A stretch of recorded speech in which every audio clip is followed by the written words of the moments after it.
এই কিতাবের নাম বুখারী শরীফ। এই কিতাবের নাম বুখারী শরীফ। দেখছেন আপনারা? আমি এই বুখারী শরীফ এক মাদ্রাসায় পড়াই। এই হাদিসের কথা বলেন। সম্মানিত মুসল্লিয়ান কিরাম, আমি যেখানে বসে এখন কথা বলছি এটা মসজিদের মিম্বার, মসজিদের মেহরাব। এখানে আমাদের সামনে সর্বপ্রথম কথা বলেছেন আমাদেরই রাসূল, আমাদেরই নবী মুহাম্মদুর রাসূলুল্লাহ সাল্লাল্লাহু আলাইহি ওয়াসাল্লাম। এই মিম্বার যার তার না, যে কেউ চাইলেই মিম্বরে বসে যেতে পারে না। এটা আল্লাহ তাআলার পক্ষ থেকে নির্বাচিত একটা আসন। যদি পেশি বলে গায়ের শক্তিতে এখানে বসতো তো গত 17 বছরে শক্তিশালী যারা তারাই তাদের ছেলেদেরকে এই জায়গায় বসাইতো। এখানে যে কেউ বসতে পারে না, এখানে আল্লাহ তাআলা যাদেরকে তৌফিক দেন তারাই বসতে পারে।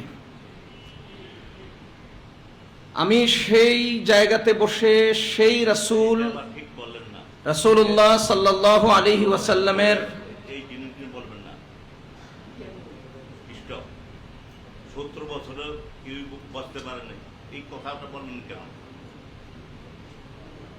হাদিসের কথা বলেন। আমি হাদিসের কথা বলার জন্য আজকে হাদিসের কিতাব নিয়ে আসছি। আপনি দেখেন না? এ ভাই, আপনি দেখেন না আমি হাদিসের কিতাব নিয়ে আসছি? আমি হাদিসের কিতাব কেন নিয়ে আসছি? আমি হাদিসের কিতাব নিয়ে আসছি এই জন্য যে আমি হাদিসের কথা বলবো। এই যে এটার নাম কি? এই কিতাবের নাম রাখেন। এই কিতাবের নাম কি? এই কিতাবের নাম বুখারী শরীফ। এই কিতাবের নাম বুখারী শরীফ। দেখছেন আপনারা? আমি এই বুখারী শরীফ এক মাদ্রাসায় পড়াই। এই হাদিসের কথা বলেন। হ্যাঁ, এই বুখারী শরীফ আমি মাদ্রাসায় পড়াই। আজকে হাদিসের কথা বলার জন্য এই হাদিসের কিতাব নিয়ে আসছি। আমাকে নির্দেশনা দেওয়া হয়েছে এখানে দাঁড়িয়ে হাদিসের কথা বলবেন। হাদিস কার জন্য? আমার কথা চলাকালে একজন লোকে কথা বলবেন না। আমার কথা চলাকালে একজন লোকে কথা বলবেন না, দুঃসাহস দেখাবেন না, সাবধান করছি। একজন লোকে কথা বলবেন না। এটা আপনার বলার জায়গা না, এটা আমার বলার জায়গা। আপনার যদি কোনো পয়েন্ট অজানা থাকে, জানার আগ্রহ থাকে, আমাকে একান্তে অথবা আমার আলোচনা শেষ হওয়ার পরে আপনি জিজ্ঞেস করবেন। আমি আপনার দায়িত্বশীল, আমি আপনার ইমাম। কেন আপনারা কথা বলতে আসেন? কেন চলমান বক্তব্যের মধ্যে ডিস্টার্ব করেন? আজীব কথা। নিজেরা নিজেদের মধ্য থেকে ফিতনার প্যাচ লাগানোর চিন্তা করেন কেন? আপনি কি মনে করেন?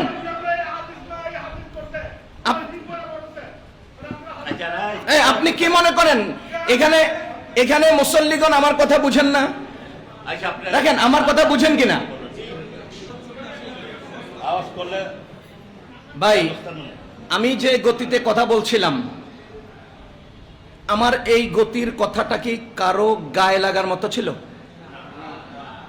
আপনি ইনসাফের সাথে আমাকে আপনারা সকল মুসল্লিগণ বলেন, এই জায়গায় যে কেউ চাইলে বসতে পারে? যদি বসতে পারতো আপনারা ইন্টারভিউ নিয়েছিলেন কেন? ইন্টারভিউ নিয়ে তদন্ত করে যাচাই করে যোগ্যতার আলোকে এখানে বসিয়েছেন, এবং যোগ্যতার আলোকে মহান রব্বুল আলামিন নিজের গুণে যাকে কবুল করেন সে বসতে পারেন। এই কথাটা কি অসত্য? এটা কি, এটার মধ্যে কোনো ভুল আছে? গত 17 বছর আমরা বাংলাদেশের স্বাধীনতার 55 বছরের মধ্যে শক্তি প্রয়োগের একটা চূড়ান্ত উদাহরণ দেখেছি।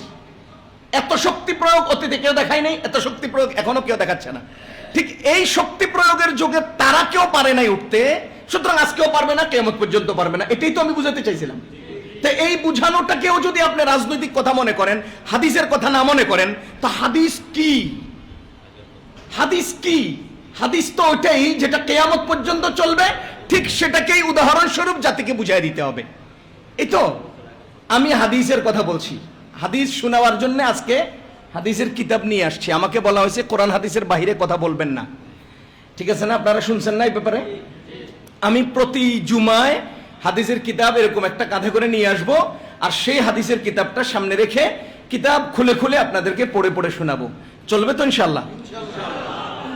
এবার উদাহরণ যদি কোনোটা আসে আর উদাহরণগুলো গিয়ে যদি ইনুস সাহেবের গায়ে পড়ে, ইনুস সাহেব যেন খেপে না যায়, এটা আমি আগে ইনুস সাহেবকে বলে রাখতেছি। আমি হাদিসের ইবারত পড়বো, ওখান থেকে অনুবাদ করব, সেটা আমার সমাজের সাথে মিলে কিনা দেখিয়ে দেব। এরপরে যদি এটা যাইয়া আব্দুর রহমান সাহেবের উপরে পড়ে, আব্দুর রহমান সাহেব যেন খেপে না যায়। ঠিক আছে না? এটাই তো কথা ভাই। যাহা হোক, আজকে আমি একটা হাদিস, একটা না বহু কিতাবের বহু হাদিস মার্ক করে করে এনেছিলাম যে আপনাদেরকে শোনাবো, কারণ আমরা হাদিসের বাহিরে কথা বলতে চাই না। কেন বলবো? কেন বলবো? আল্লাহ তাআলা বলেন ইন্নামাল খামরু রিজসুন, মাদক নাপাক। আল্লাহ তাআলা কি বলছেন? মাদক নাপাক। আল্লাহ তাআলা বলছেন ফাজতানিবুহু, তোমরা এর থেকে দূরে থেকো।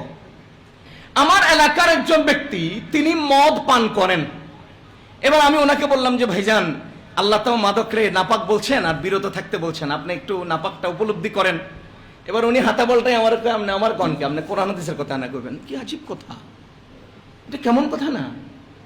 আপনাকেই তো আল্লাহ বললেন, আর সেটা তো বলার দায়িত্ব আমার। এই জায়গা তো আমার, আল্লাহ এটা বলার জন্য পাঠিয়েছেন। এজন্য আমি হাদিস কোরআন থেকেই বলি। প্রতি জুমায় আপনাদেরকে কোরআন শরীফ এভাবে খুলে খুলে দেখায়া বলি না? আপনারা কি মনে করেন ওই কথাগুলো যদি আজকের 2025 সাল 26 সালে যদি কোরআনের সাথে সম্পৃক্ত না হয়, মিলে না যায়, তাহলে আল্লাহ কোরআন শরীফ সর্বকালীন এবং সার্বজনীন বানাইলেন কেন? এটা তো সর্বকালে মিলতে হবে, সর্বযোগে যুক্ত হবে, সমস্ত সমস্যা এর সাথে মিলতে হবে, এর থেকে সমাধান বের করতে হবে। আর আপনি এটাকে টাস করে আমারকে কেন বললেন? রাজনৈতিক কথা কেন বলেন না? আল্লাহর ওয়াস্তে মাফ করে দিবেন। রাজনৈতিক কথা রাজনীতিবিদরা বলে, আমরা কোরআন হাদিসের ফাঁকে ফাঁকে রাজনৈতিক ঘটনাকে উদাহরণস্বরূপ পেশ করি, রাজনৈতিক কথা বলি না। যারা রাজনীতি করে তারা মিম্বরে দাঁড়িয়ে রাজনীতির কথা বলে, যারা রাজনীতি করে তারা ইমাম সাহেবের হাত থেকে মাইক নিয়ে দোয়া চায়, ভোট চায়, ওরা রাজনীতি করে। আমরা কোরআন হাদিসের বক্তব্যের ফাঁকে রাজনৈতিক ঘটে যাওয়া ঘটনাগুলোকে সাথে সাথে উদাহরণস্বরূপ পেশ করি। ফেরাউনের ঘটনা কোরআনে আছে, রাজনৈতিক বক্তব্য। মুহাম্মদুর রাসূলুল্লাহ সাল্লাল্লাহু আলাইহি ওয়াসাল্লামের ঘটনা কোরআনে আছে, রাজনৈতিক বক্তব্য। সেই আবু জাহালের গল্প কোরআনে আছে, রাজনৈতিক বক্তব্য। তাবুকের যুদ্ধের ঘটনা কোরআনে আছে, রাজনৈতিক বক্তব্য। নাই কোন জায়গায় কোরআন হাদিসের রাজনৈতিক বক্তব্য? এখন আমারটা বললে এটা কোরআন হাদিস রাজনৈতিক হয়ে যায়, আর আপনি দাঁড়াইয়া আমারে ভোট দিয়েন কোন যে এটা রাজনীতি হয় না, কোনটারে রাজনীতি হয়? বুঝেন, বুঝতে হবে।